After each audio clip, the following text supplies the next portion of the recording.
Hello friends, welcome to my shop. There's a bunch of my drums there. You'll hear hammering in the background of this video. My apprentice is out there working on a cymbal, which he's actually training with Collingwood as well. So for all you cymbal smiths that end up getting an apprentice or an employee even, Dave will help with that process. He's been awesome in that. So anyway, that's my little plug for Collingwood. I wanted to show you guys this cymbal here. This is a 20-inch cymbal, and I've been hammering it, and I want to show you guys something, and maybe you guys can practice this just so you can kind of see the effect of it. Once I got a basic shape in this cymbal, actually my apprentice got the basic shape in the cymbal, and then I took it from there to raise the profile before I go in and trim the edge and do the lathing. And what I did was I started, I like to do circles around the cymbal, connected bands that I just extend outward to the edge. And so what I'll do is I'll start up near the bell, hammer circles, and then just work my way out all the way to the edge. And as you can probably guess, it starts tacoing on you. And then when I flip it over, what I'll do is I like to do this. There's no like, I mean, there's maybe a benefit to it, but I like to do this because it shows me what's going on in the cymbal. So when I flip it over, flip the cymbal inside out, I'll start at the edge, top hammering with a little bit more force, working my way up.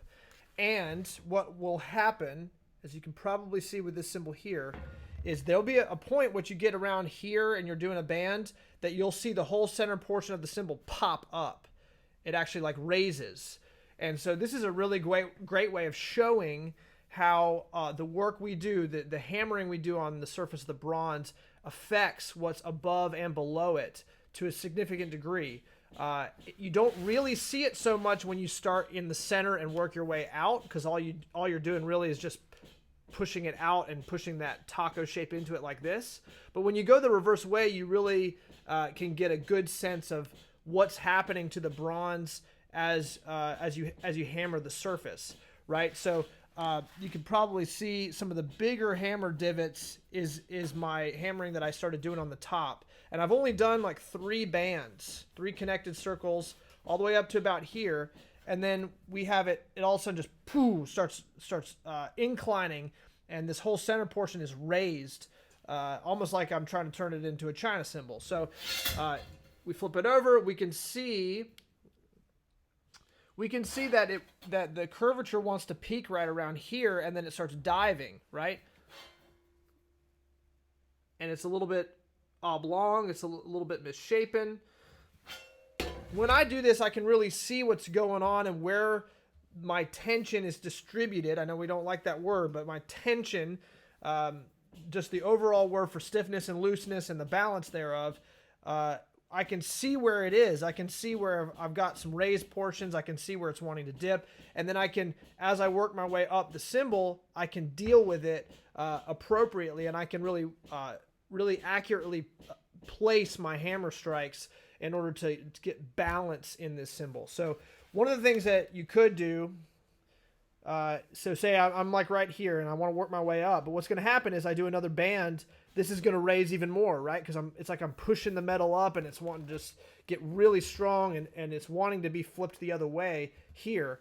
So what I could do is I could bend it, I could turn it upside down, bend it on the bell against the anvil. That would help balance that tension, balance that curvature so that it's wanting to continue its downward trajectory. Or I could burnish it. I could put it on my lathe, use the blunt tool to put a lot of pressure here, or I could just keep hammering it. You know, you got options when you're dealing with a cymbal in this form. What I'm going to do is I'm going to go in with this same, you can see that's a strike, that's a strike. You can see how far spaced they are, and they're heavy. So I'm going to continue that all the way up, and then I'm going to go in with a burnish pass. And I think that what that does to me is it kind of irons out some weird, it basically makes a uniform pass at the cymbal, and it irons out tension in a uniform way after I do these spaced out heavy hammer strikes.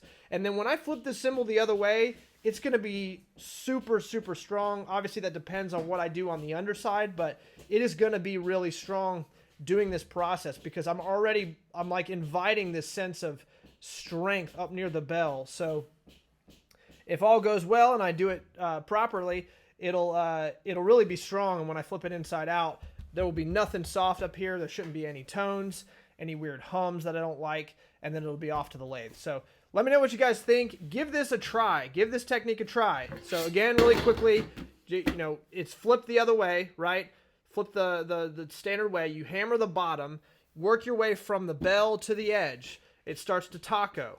Flip the cymbal inside out, and then flip it over.